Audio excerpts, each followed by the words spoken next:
Magandang umaga mga kapatid. Day 2 natin ngayon. So, update tayo. Kauwi lang natin galing sa trabaho at i-check natin if may nakalusot pa sa mga ibon natin sa pangalawang araw. So, kahapon, 4 lang yung pauwi natin. And ngayon, tignan natin. Ngayon, pauwi si Bully.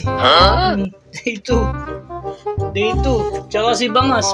Si Bangas, tibay ni Bangas. At tsaka isang diklak natin, yung paborito natin. Yan.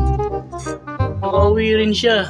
So, kala siguro na itong mga to is nakauwi rin si Tingting. Ano rin si Tingting mga lapatids? Yung anak ni Gabo.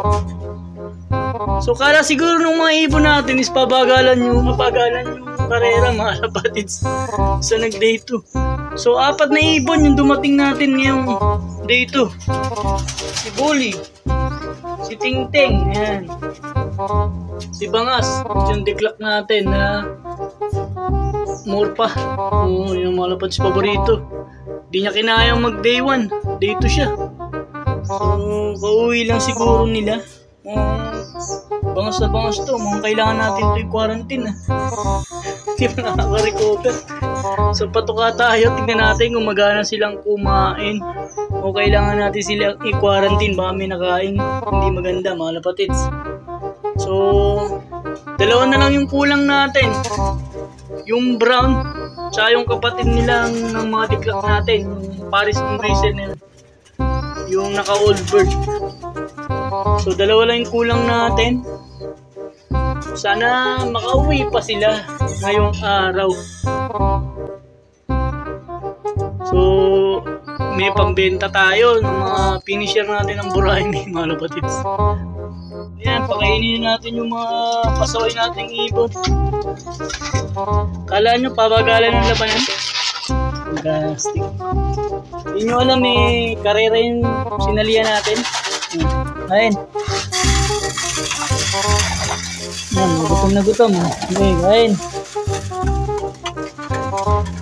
Ayun na.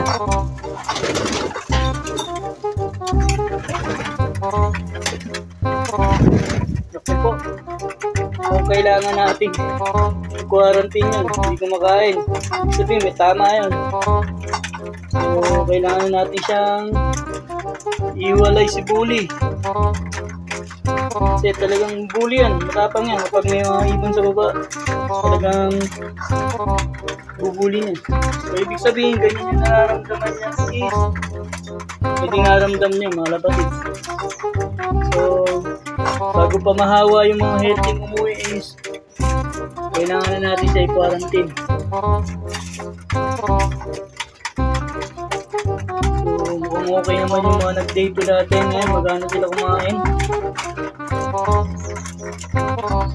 Pasaway.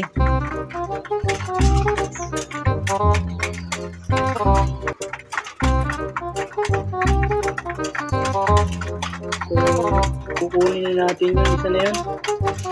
Tingin ko may nararamdaman talaga siya. So, possible, prevention kagad tayo. So yan, iwalay na natin siya. Biglang bumagsak talaga ng gusto yung katawan niya. Kumaang din. Tingin ko may tamaan mo to. So bago pa natin siya makahawa doon sa ibang ibon separate na natin siya. So obserbahan natin siya ilang araw kung ano mangyayari sa kanya. Quarantine muna siya mga lapatids. Hirap na, baka mahahawa yung mga umuwi na ayos-ayos. So dyan na muna siya. So may update ko kayo uli if ever may dumating pa doon sa 2 kulang natin, yung brown natin na hen at yung isa nating blue bar na diklak na naka old bird. So malamang hanggang bukas siya yan.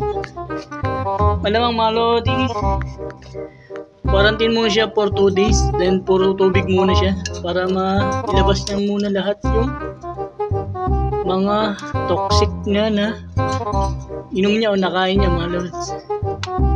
So sana wag bumigay yung ibon, sana wag ma-deads. Kasi mukhang talagang may tama siya. So, prevent na natin. So, naglagay tayo ng tubig, bawang, nagdigdig tayo. Wala tayong gamot, bawang lang. So, natural flushing lang tayo ngayon. Tignan natin kung effective. Bukas, tignan natin, maglalagay tayong konti patuka kung kakain na siya. Then dito, magana naman silang kumain, pero naglagay rin tayo ng tubig na may bawang. Para for safety. If ever merong may tama doon sa mga ibon nating umuwi ng day 2, mga lapatids na. So wala naman silang serga. So talagang nahihirapan lang sila. So masaya naman ako sa naging resulta ng karera natin. Despite talo tayo, mga lapatids. Kasi talagang uwian yung ibon natin. Day 1, 4. And then day 2, 4. So may nawawala tayong 2, pero maaga pa, baka sakali uwi pa hanggang hapon.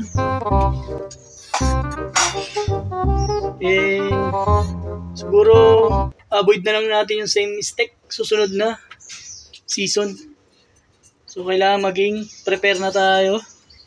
So kailangan pag lumaban tayo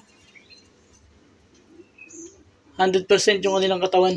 So para wala tayong pagsisiyan sa dulo, mga lapatids. So hanggang dito na lang yung update natin, mga lapatids. And na-update ko kayo bukas if makauwi pa yung 2 kulang natin. Si Lengget, tsaka isang blue bar natin na diklak. Yung brown natin na si Lengget na hen. So hanggang dito na lang yung video natin. Maraming salamat sa panonood. Maglilinis muna ako ng loob. Bye!